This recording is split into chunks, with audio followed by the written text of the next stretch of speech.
ఒక్కరోజే పాడారు. సమయాన్ని బాగా సద్వినియోగపరుచుకున్నారు. చాలా సంతోషం. మరి ఇప్పుడు సమయం 11 అయినది. 1 గంట వరకు చెప్దాను అనుకుంటున్నాను. దానికి మీరందరూ ఇష్టపడతారా? మరి నేను చెప్పింది అర్థమైందా మీకు? అర్థమైందా? అంటే మీరు మౌనంగా ఉన్నారంటే ఇష్టపడలేదని అర్థం. మరి ఎంతసేపు చెప్పమంటారు చెప్పండి. నాకు తెలిసి మీరందరూ పాటలు పాడి ఇప్పుడు ఆకలి సమయానికి మీరు వచ్చారు కదా. మీ అందరికీ బాగా ఆకలి వేస్తున్నట్టుంది. రాష్ట్రం గారు భోజనాలు ఉంది. భోజనాలు కూడా లేవంటారు. తినే వచ్చారా? మరి అయితే ఇబ్బంది ఏముంది? 1 గంట వరకు చూద్దాం సార్. ఆన్లైన్ చేద్దాం ఈరోజు. దేవుని స్తోత్రం చెప్తారు గట్టిగా ఒకసారి. మంచిది. సమయంలో కొద్ది నిమిషాలు దేవుని యొక్క వాక్యాన్ని మనం ధ్యానం చేసుకుందాం. చూడండి 41వ కీర్తన.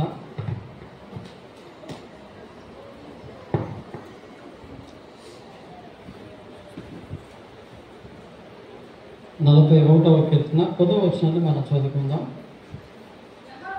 యెహోవా నన్ను కరుణించి లేవనెత్తుము.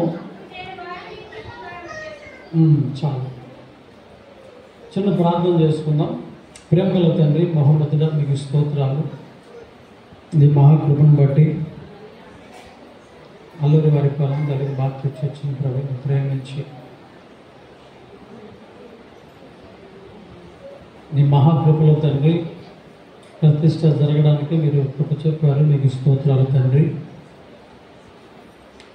అప్పటి నుండి ఇప్పటి వరకు ప్రభువా ఈ యొక్క ప్రతిష్ట డేటును జ్ఞాపకం చేసుకుంటూ మీరు చేసినటువంటి మేలును బట్టి కృతజ్ఞతగా ప్రభువా గుడిక ఏర్పాటు చేయబడుతున్నది. అదేవిధంగా ఈ రాత్రి కూడా ప్రభువా మీరు ఏర్పాటు చేశారు. ఇప్పటివరకు తండ్రి మాటల ద్వారా మీ నామాన్ని మహింపరుచున్నారు. స్తుతి ఆరాధన ద్వారా మేము గణపరుచున్నాం.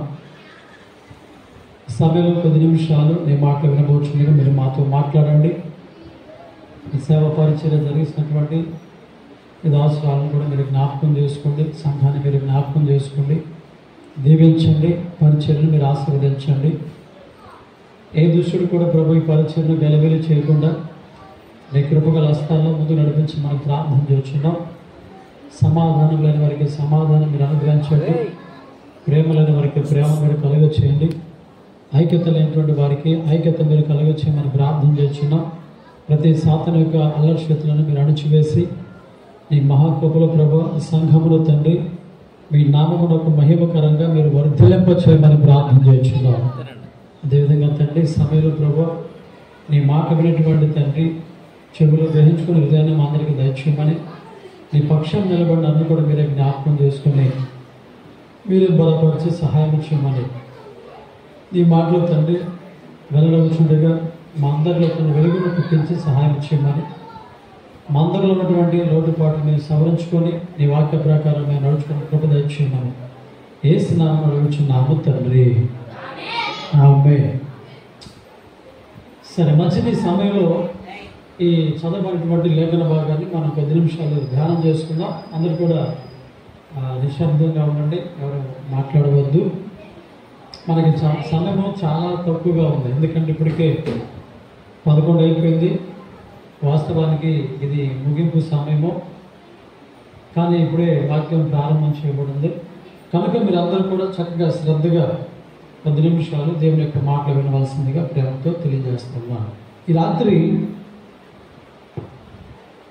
మనము మందిర ప్రతిష్ఠ గురించి అనేక సార్లు మనం దేవుని యొక్క వాక్యాన్ని మనం విన్నాం. చాలా సంతోషం. అయితే ఈ రాత్రి వేళ మనం నమ్మినటువంటి దేవుడు ఎలాంటి దేవుడో, మన పట్ల ఆయన చూపేటువంటి ప్రేమ ఎలా ఉంటుందో ఈ సమయాన్ని బట్టి కొద్ది నిమిషాలు నేను తెలియచేయాలని ఆశపడుతూ ఉన్నాను. మన దేవుడు చాలా రకాలుగా మనం పిలుస్తూ ఉంటాం కదా. మనం ప్రేమించే దేవుడు, కాపాడే దేవుడు, పోషించే దేవుడు, తోడుగా ఉండే దేవుడు, అర్థమవుతుందండి. కన్నీరు తుడిచే దేవుడు. ఈ విధంగా రకరకాలుగా మన దేవుడిని మనము అనేక రకాలుగా మనం కొనియాడుతూ ఉంటాం, స్తుతిస్తూ ఉంటాం, గణపరుస్తూ ఉంటాం. ఆయన కూడా అలాగే మన జీవితాల్లో కూడా చేస్తూ ఉంటాడు. రైట్, చాలా మంచిది. అయితే ఈ రాత్రి మనం నమ్మినటువంటి దేవుడు మనలను లేవనెత్తేటువంటి దేవుడుగా ఉన్నాడు అనేటువంటి విషయాన్ని మనము క్షుణ్ణంగా కొద్ది నిమిషాలు తెలుసుకుందాం. దేవుని స్తోత్రం చెప్తారు గట్టిగా ఒకసారి.